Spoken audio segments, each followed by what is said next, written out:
ప్రేక్షకులకు స్వాగతం. వేదిక టీవీ చేపడుతున్న సర్వే ఏదైతే ఉందో ఇది కేవలం ప్రజల అభిప్రాయాలు మాత్రమే. వేదిక టీవీ అభిప్రాయం కాదు. నిజాన్ని నిర్భయంగా ప్రజలతో మాట్లాడి చర్చించడానికి వేదిక టీవీ ఎల్లప్పుడూ కృషి చేస్తుంది.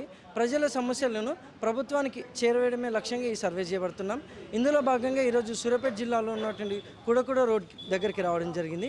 మరి ఇక్కడ ఉన్నటువంటి ప్రజలతో మాట్లాడి కాంగ్రెస్ హయాంలో సీఎం రేవంత్ రెడ్డి గారి పాలన విధి విధానాలు ఏ విధంగా జరుగుతున్నాయి, మరి అలాగే రేవంత్ రెడ్డి గారు ప్రవేశపెట్టిన ఈ 6 గ్యారెంటీలు కానీ సంక్షేమ పథకాలు కానీ లబ్ధిదారులకు ఏ విధంగా లబ్ధి చేకూరుతున్నాయి, మరి గతంలో కేసీఆర్ గారి పాలన విధి విధానాలు ఏ విధంగా జరిగాయనే విషయాల్ని ఇక్కడ ఉన్నటువంటి ప్రజలతో మాట్లాడి వాళ్ళ యొక్క అభిప్రాయం తెలుసుకునే ప్రయత్నం చేద్దాం. రిపోర్టర్ కార్తిక్ గౌడ్, వేదిక టీవీ. నా పేరు కుంభం నాగరాజు, జమ్మిగడ్డ మాది. నేను రియల్ ఎస్టేట్ చేస్తుంటాను. సో ఈ వేదిక టీవీ ద్వారా నేను ఒక విషయం చెప్పదలుచుకున్నాను. సూర్యాపేటలో 5 సెంటర్లు ఉంటాయి. ఈనాడు ఆఫీస్ ఒకటి, ఖమ్మం రోడ్డు బొమ్మ, కొత్త బస్ స్టాండ్, పాత bus stand, PSR centre.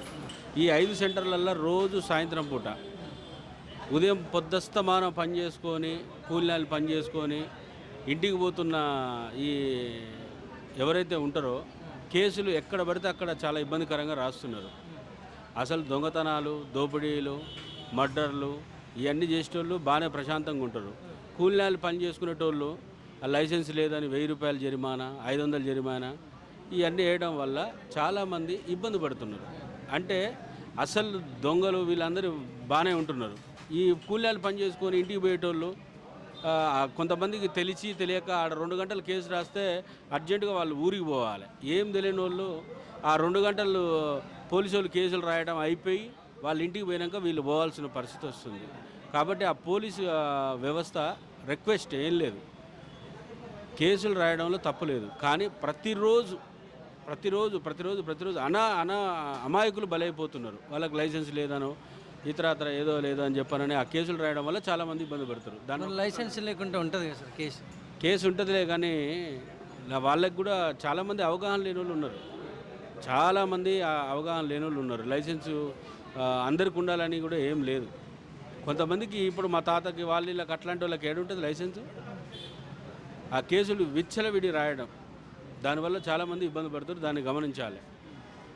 Right, thank you sir. Close చేసి సార్. నమస్తే అండి. మీ పేరు సార్? శ్రీనివాస్, శీలం.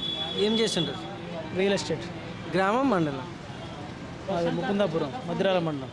సీఎం రేవంత్ రెడ్డి గారి పాలనపై మీ అభిప్రాయం ఏంటి సార్? పర్వాలేదు, మంచిగా చేస్తున్నారు రేవంత్ రెడ్డి. అప్పులు చేయకుండా ఇంతకుముందు ఉన్న అప్పులను కొద్దిగా సరి చేసుకుంటా చేస్తుంది. నెక్స్ట్ కేంద్ర ప్రభుత్వం మోడీకి కూడా మంచిగా సపోర్ట్ ఉంటుండు. ఆ నిధులు రావడానికి కూడా ప్రయత్నం చేస్తుంది. అప్పుడప్పుడు ఢిల్లీ పోయి రావడం. అంతకుముందు కేసీఆర్ అయితే ఊకే మోడీతో ఎప్పుడు పంచాయతీ పెట్టింది. సరే, ఆయన బాధ ఆయన పడుతుంది. మోడీకి సపోర్ట్ చేసుకుంటా ముందుకు వెళ్తాడు. పర్వాలేదు. మరి గతంలో కేసీఆర్ గారి పాలనపై మీ అభిప్రాయం ఏంటి సార్?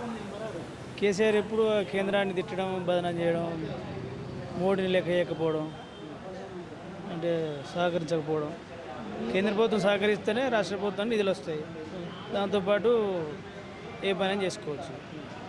ఎప్పుడు మోడీని విమర్శించేటప్పుడు రేవంత్ రెడ్డి సపోర్ట్ చేస్తుంది మోడీకి. Thank you sir.